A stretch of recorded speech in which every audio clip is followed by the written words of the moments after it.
States made history at the Winter Olympics, bringing home the gold medal for the first time. And while these guys made it look easy in South Korea, that's not the case for a lot of people trying the sport back home. For example, the Rutgers football team trying to curl. Take a look.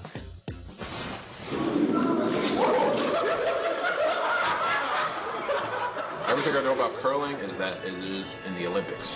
That's about all I know right now.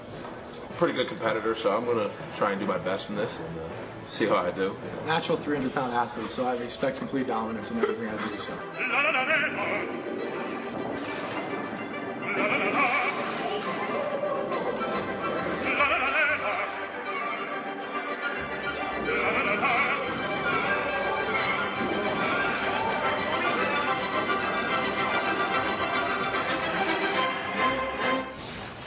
Was it me, or did some of them fall down like Zaza Pachulia fell? Very slow, just kind of. This is interesting video, because I've heard a lot of people this week ask a little like bar debate. If you trained for a year, could you be a great curler? Like, is it something? It appears to be easy to do. These guys are great athletes. They seem to struggle with it. Do you think you could do it, Broussard? Yeah, give me a year. Easy. See, everyone. No, look, I'm gonna give them credit. Are they great athletes? Yeah. Curlers? The curlers. I wouldn't go there. No. You're talking about the Rutgers guys. The Rutgers guys are good athletes. It's difficult to do. They couldn't even keep their balance. So maybe the curlers are better athletes. Are you on ice? You're on ice. That's the real challenge. And I don't know if most people understand that you're on ice doing it. Well, I think you're walking on hard. I think people are getting That's what makes it difficult.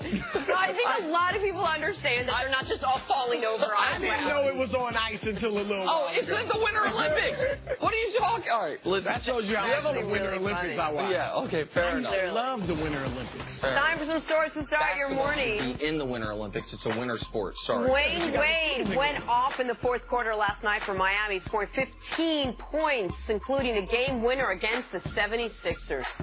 Chris, how cool was it to see vintage Dwayne Wade in Miami? Awesome. And here's the thing. When you get older, it's not like you can't have these moments. You can have great games where you turn back the clock.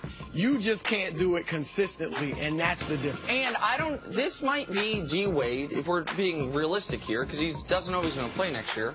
His last great moment is Miami Heat. Possible. And we didn't know that he was going to get that. Because he left in a bad situation a couple years ago. Then he ends up in Cleveland. Like, I was very happy for D. Wade. He's the fourth greatest shooting guard in the history of the sport. And I'm glad you said fourth. He's fourth. Because most people have him third. Kobe, West, Wade. I'm with you. Yeah, and so most people leave out Jerry West. They can't do that so long ago. I mean, an all-time player who got this moment. It makes me very happy. Also, Chris Broussard won Dwayne Wade's Spades tournament at All-Star Weekend. That's right. Beat him in the semifinals. Hold that L, D. Wade. To the NFL scouting combine. So we learned yesterday that projected #1 overall pick Sam Darnold will not throw at the combine. There's actually a pretty long list of big-time players who didn't. Instead, he will throw at USC's Pro Day on March 21st. Nick, you have any issue with this? I don't have an issue with this. I'm kind of agnostic on whether or not guys throw at the combine. I understand the argument for it. You want to compete. You want to show everyone in every instance how good you are. The argument against it is you can't control the environment. It's guys you've never thrown to. You're going to throw at your Pro Day. And in Darnold's case, he's probably thinking, you guys have seen me throw in a top conference at one of the biggest schools for a few years now. You know what I can do. I don't think it's good or bad, to be totally honest. And I think more teams will get stuff out of the interview than watching him throw. Because you really like Sam Darnold and you see him look bad at the combine, you're going to make up reasons why he looked bad. Like you said, he doesn't know the receivers. The timing is off. If you don't like him, then you're going to look at it there. So I don't have a problem with it. Look, Derek Carr, Teddy Bridgewater, Johnny Manziel, Andrew Luck, RG3, Sam Bradford. Those are a few of the names of guys that didn't throw at the combine. Right. He's far from the first. Yeah.